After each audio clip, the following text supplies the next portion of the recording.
বিসমিল্লাহির রহমানির রহিম। সম্মানিত ভিউয়ার্স, দেশ এবং প্রবাস থেকে যে যেখানেই বসে আমার এই 9% জমির ভিডিওটি দেখছেন, ল্যান্ড সেল ভিডিওর পক্ষ থেকে আপনাদেরকে আন্তরিক শুভেচ্ছা অভিনন্দন। আসসালামু আলাইকুম ভিউয়ার্স। এখান থেকে আমি আপনাদেরকে একটু জুম করে দেখাচ্ছি। ওই যে দেখতে পাচ্ছেন কমলাপুর ভবানীপুরের মেন রোডটি। এই মেন রোডটি কমলাপুর স্ট্যান্ড থেকে ভবানীপুরের পাশ দিয়ে গাবতলী আমিন বাজার হেমায়তপুরে চলে গেছে। সুতরাং এই মেন রোডটি দিয়ে আপনারা চাইলে অতি সহজেই অল্প সময়ের মধ্যে গাবতলী আমিন বাজার হেমায়তপুর যাতায়াত করতে পারবেন। এই মেইন রোড থেকে এই যে দিক দিয়ে সরকারি 12 ফিটের একটি রাস্তা ভবানীপুর মহল্লার দিকে চলে গেছে। সুতরাং এই সরকারি 12 ফিটের রাস্তার সাথে আমাদের কাঙ্ক্ষিত জমিটি অবস্থিত। এই যে দেখতে পাচ্ছেন জমিটির সীমানা। এই যে এখান দিয়ে পিলগুলো দেখতে পাচ্ছেন, এই পিল থেকে এই যে এই পাশে একটি পিল বসানো রয়েছে এবং এই বাড়িটির সাইড দিয়ে বাউন্ডারি করা এই যে দেখতে পাচ্ছেন। একদম স্কোয়ার করে এখান থেকে 9% জমি বিক্রয় করা হবে। যদিও আমার এই জমির ভিডিওটি একটু লেন্থি হবে, তারপর আমি আপনাদেরকে পুরো রাস্তাটা দেখাতে দেখাতে এবং আশেপাশের ভিউগুলো দেখাতে দেখাতে প্লটের চারিপাশে সীমানা ঘুরে দেখানোর চেষ্টা করছি। আপনারা সম্পূর্ণ ভিডিওটি জুড়ে আমাদের সাথেই থাকুন, তাহলেই পরিপূর্ণ একটি ধারণা পেয়ে যাবেন। এই যে আমার স্ক্রিনে দেখতে পাচ্ছেন, এই জমিটি বিক্রয় করা হবে, একদম স্কোয়ার একটি জমি। তো প্রথমেই আমি আপনাদেরকে জমিটির লোকেশন বলে দিচ্ছি। জমিটির লোকেশন হচ্ছে আমাদের সাভার থানা বিরুলিয়া ইউনিয়নের ভবানীপুরের কুমারন মৌজায় এই জমিটি অবস্থিত। এই যে আমার স্ক্রিনে দেখতে পাচ্ছেন একদম স্কোয়ার একটি জমি, 100% প্রাকৃতিকভাবে জমিটি লাল মাটির জমি। আপনারা চাইলে আপনাদের চাহিদা এবং রুচিসম্মতভাবে এখানে বহুতল ভবন করতে পারবেন। এখানে বিল্ডিং করতে কোনো প্রকার পাইলিং এর প্রয়োজন হবে না। এই যে দেখতে পাচ্ছেন জমিটি সীমানা দিয়ে লাইন করে পিল বসানো রয়েছে, এই যে দেখতে পাচ্ছেন। আমি আপনাদেরকে জমিটির চারিপাশে সীমানা ঘুরে দেখানোর চেষ্টা করছি। আপনারা সম্পূর্ণ ভিডিওটি ধৈর্য ধরে দেখার চেষ্টা করবেন, তাহলেই পরিপূর্ণ একটি ধারণা পেয়ে যাবেন। এই জমির ভিডিওটি আমি আরও একবার আমার চ্যানেলের মাধ্যমে দিয়েছিলাম।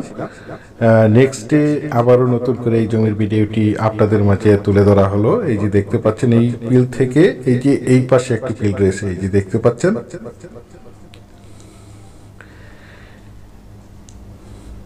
এই পিল থেকে এই যে সাইড দিয়ে বাউন্ডারি দেখতে পাচ্ছেন, এই যে এই বাড়িটির সাইড দিয়ে জমিটির সামনে প্রশস্ত সরকারি 12 ফিটের রাস্তা রয়েছে। যে কোনো যানবাহন এই জমিটির কাছে চলে আসতে পারবে। আশেপাশে দেখতে পাচ্ছেন অসংখ্য বাড়িঘর, অসংখ্য বহুতল ভবন, অসংখ্য কলকারখানা, মিল, ইন্ডাস্ট্রি, ফ্যাক্টরি প্রতিষ্ঠান রয়েছে, যার কারণে এখানে তুলনামূলকভাবে বাসা বাড়ার চাহিদাও রয়েছে। এই যে দেখতে পাচ্ছেন, যারা চাচ্ছেন একদম প্রাইম লোকেশনে সাভার থানা বিরুলিয়া ইউনিয়নের ভবানীপুরের কুমারন মৌজায় অল্প বাজেটের মধ্যে একদম নিষ্কণ্ঠক 4% ফ্রেশ জমি ক্রয় করে নিজেরা বাসাবাড়ি করে বসবাস করতে চান, অথবা পাশাপাশি বাসা ভাড়া দিতে চান, অথবা যে কোনো ফ্যাক্টরি প্রতিষ্ঠান করতে চান, তাদের জন্য হতে পারে আজকের এই জমির ভিডিওটি। এই যে দেখতে পাচ্ছেন একদম মনোমুগ্ধকর নিরিবিলি পরিবেশে রুচিসম্মত নিষ্কণ্ঠক 4% ফ্রেশ একটি জমি। আর এই জমিটির দাম নির্ধারণ করা হয়েছে প্রতি শতাংশ মাত্র 3 লক্ষ টাকা। প্রতি শতাংশ মাত্র 3 লক্ষ টাকা। আপনারা যারা আমার এই জমির ভিডিওটি দেশ ও দেশের বাহির থেকে ওয়ার্ল্ডের যে যেখানেই বসে দেখছেন, প্লিজ আমার এই চ্যানেলটিকে সাবস্ক্রাইব করে রাখবেন এবং পাশে থাকা বেল আইকনটি বাজিয়ে রাখবেন, যাতে করে নিত্য নতুন জমির এবং বাড়ির এবং বিভিন্ন হাউজিং এর প্লটের ভিডিওগুলো বিজ্ঞাপন দেওয়ার সাথে সাথেই নোটিফিকেশন সবার আগে আপনাদের কাছে পৌঁছে যায়। বিশেষ করে আপনারা যারা জমিটি ক্রয় করতে চান, তারা দ্রুত সশরীরে জমিটি দেখে মালিক প্রতিনিধির সাথে সরাসরি কথা বলে জমিটি ক্রয় করার চেষ্টা করবেন। এই যে দেখতে পাচ্ছেন। এখন আপনাদেরকে জানিয়ে দিচ্ছি এই প্লটটি যারা ভিজিট করতে আসবেন তারা কিভাবে আসবেন। যারা ঢাকা, মিরপুর এবং উত্তরা থেকে আসবেন, তারা যে কোনো যানবাহন যোগে আমাদের বিরুলিয়া ব্রিজ পার হয়ে বিরুলিয়ার কমলাপুর অথবা ভবানীপুর স্ট্যান্ডে এসে আমাদেরকে ফোন দিবেন, আমরা আপনাদেরকে রিসিভ করে এই জমিটি দেখাবো। আর যারা সাভার, গাবতলী, আমিন বাজার, হেমায়তপুর থেকে আসবেন, তারা যে কোনো অটো যোগে ভবানীপুর স্ট্যান্ডে এসে আমাদেরকে ফোন দিবেন, আমরা আপনাদেরকে রিসিভ করে এই জমিটি দেখাবো।